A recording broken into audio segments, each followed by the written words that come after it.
observación de la fotoluminiscencia de películas de nanotubos de carbono ISRO y óxido de grafeno ISRO depositadas sobre sustratos de silicio.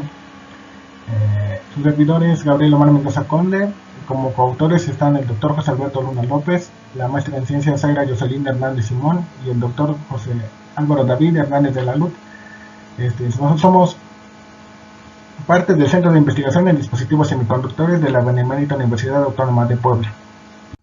Como introducción, vamos a hablar brevemente del óxido de silicio fuera de estequiometría, que han alentado su investigación en los últimos años son que se puede cambiar el ancho de banda prohibida acorde a la cantidad de silicio y oxígeno en el material, presenta efectos que permiten la emisión de luz, se ha buscado su aplicación a detectores en el rango UV y visible, pues se ha observado que absorbe luz en esta longitud de onda. Se han reportado además efectos de baja dimensionalidad. Por otro lado, las nanoestructuras de carbono como los fullerenos, los nanotubos de carbono, las películas de nanodiamantes y el óxido de grafeno son grupos funcionales muy atractivos para la fabricación de dispositivos optoelectrónicos como son sensores, emisores de campo, de luz. Además, también se espera que las nanoestructuras de carbono presenten luminiscencia debido a lo que se ha mencionado anteriormente y se apliquen en dispositivos emisores de luz y en aplicaciones biológicas y biomédicas. Las aplicaciones de dispositivos fotónicos han tenido gran relevancia en los últimos años, ya que los nanotubos de pared simple presentan fotoluminiscencia y son absorbentes de luz. Las aplicaciones en dispositivos fotónicos de los nanotubos han tenido gran relevancia, ya que pueden ser utilizados como celdas solares, fotodiodos, etc. Por otro lado, el óxido de grafeno es un material bidimensional basado en carbono que se puede utilizar en dispositivos optoelectrónicos para aplicaciones biomédicas debido a sus propiedades electrónicas únicas y su gran área de superficie específica. Debido a que el grafeno no tiene banda prohibida como material intrínseco, no se espera que muestre fotoluminiscencia, pero como el óxido de grafeno presenta banda prohibida, puede presentar fotoluminiscencia. Por lo tanto, el óxido de grafeno puede utilizarse para formar nuevas estructuras con el fin de enriquecer sus propiedades ópticas. Así, mediante el uso de nanotubos de carbono y óxido de grafeno junto al SRO, es posible fabricar materiales nanoestructurados que puedan ser de gran interés debido a sus excelentes propiedades fotoluminiscentes basadas en efectos cuánticos debido a las estructuras de bandas y dimensiones bajas. Por lo tanto, estas propiedades fotoluminiscentes pueden enfocarse en la formación de dispositivos emisores de luz en el campo de la electrónica. Como metodología, vamos a hablar primero de los depósitos de nanotubos de carbono. Los parámetros para el depósito de estas películas mediante la técnica de spin coating fueron los siguientes. Se ocuparon 3 gotas de solución. La concentración de la solución fue de 1.8 gramos por litro. La primera velocidad a 700 revoluciones por minuto por 10 segundos. La segunda velocidad a 3000 revoluciones por 15 segundos. Este proceso se repitió 3 veces. Aquí podemos observar una muestra antes de ser depositadas las películas de nanotubos de carbono. Para el óxido de grafeno se ocupó la misma técnica que fue spin coating y los parámetros fueron los siguientes. Se ocuparon 3 gotas de solución. La concentración de la solución fue de 1.314 gramos por litro. La primera velocidad fue a 700 revoluciones por minuto por 10 segundos, la segunda a 3000 revoluciones por minuto por 15 segundos y este proceso se repitió 3 veces. De igual forma, aquí presento una foto de la película antes de ser sometida al depósito de óxido de grafeno. Para el depósito de las películas de SRO, mediante la técnica HFCVD, se dejaron ciertos parámetros fijos, como son la distancia filamento fuente 7 milímetros, el tiempo de depósito fue de 1 minuto, la distancia filamento fuente fue de 8 milímetros, la presión de una atmósfera, el voltaje de 84 volts, el flujo de hidrógeno fue de 100 SCM y aquí podemos ver el HFCVD en acción y la película de SRO que se obtuvo.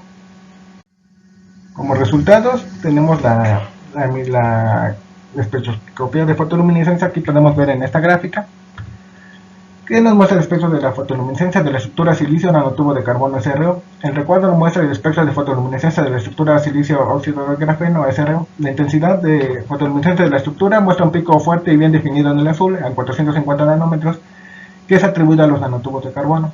Además se puede observar un pico de menor intensidad que es en la banda roja, que es alrededor de 750 nanómetros, mientras que en el recuadro para la estructura silicio óxido de grafeno SRO aparecieron 2 picos. El pico más definido está alrededor de 420 nanómetros, que se atribuye al óxido de grafeno, al igual que en la estructura con nanotubos de carbono apareció un pequeño un pico más pequeño, alrededor de 750 nanómetros, y esta es una característica de las películas de CRO.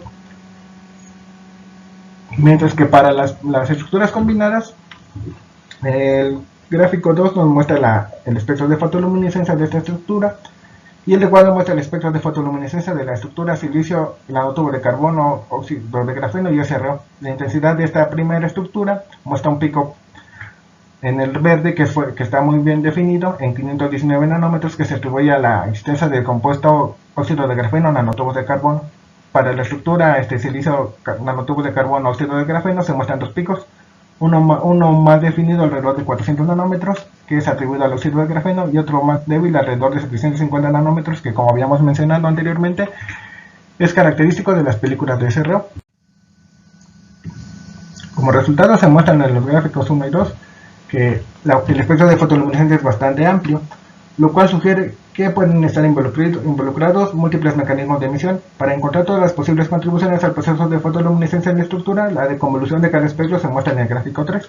Aquí podemos observar la deconvolución de este espectro. Podemos observar tres picos bien definidos, o el primer pico en 450 nanómetros, el segundo en 509 nanómetros y en 750 nanómetros para el tercero, con lo cual podemos observar que están definidos las regiones en el espectro, que es en el azul, el verde y en el rojo para todas las muestras. Estos diferentes picos definidos por la deconvolución están asociados a diferentes tipos de defectos, como se muestra a continuación con sus respectivas posiciones en energía en la tabla número 1. El primer pico en 450 nanómetros se atribuye a centros luminiscentes asociados a películas de diamante. El de 509 nanómetros es de efectos debido a nitrógeno, y el tercero es a centros de oxígeno no enlazados, que corresponde a las películas de SRO. Para la estructura de óxido de grafeno, el pico a 405 nanómetros nos dice que es atribuido a la presencia de exímeros en la película de óxido de grafeno. El de 495 se debe a los planos, a la interacción entre los planos de grafeno y los debris de oxidación de las películas, y el de 750 se debe también a centros de oxígeno no enlazados. Como conclusiones, se investigaron y compararon las propiedades fotoluminiscentes de las capas de película delgada, nanotubos de carbono, óxido de grafeno y SRO, y las heteroestructuras formadas a partir de estos materiales. Los espectros de fotoluminiscencia muestran la emisión de nanotubos de carbono en la región azul-verde, que se cree que es causada por la contaminación causada por la unión del nitrógeno al carbono en la región azul, y los característicos grupos funcionales de nanotubos de carbono emisores en el verde debido a enlaces carbono-oxígeno. Se observó emisión del grafeno en dos bandas, en 405 y 495 nanómetros, causadas por desechos oxidativos y exímeros respectivamente, mientras que para la película de SRO está presente una contribución de 750 nanómetros debido a los centros de huecos no enlazados que no forman puentes. En la estructura de nanotubos de carbono y óxido de grafeno mixto se observa el desplazamiento de esta emisión y su apantallamiento, que se debe a la presencia de defectos de nitrógeno en los nanotubos de carbono, mientras que para la estructura con el óxido de grafeno encima, la emisión es igual a la del óxido de grafeno sin los nanotubos de carbono. Las estructuras con nanotubos de carbono tienen un gran potencial en aplicaciones de dispositivos emisores de luz debido a su buen comportamiento de emisión. Aquí muestro las referencias y muchas gracias por su atención.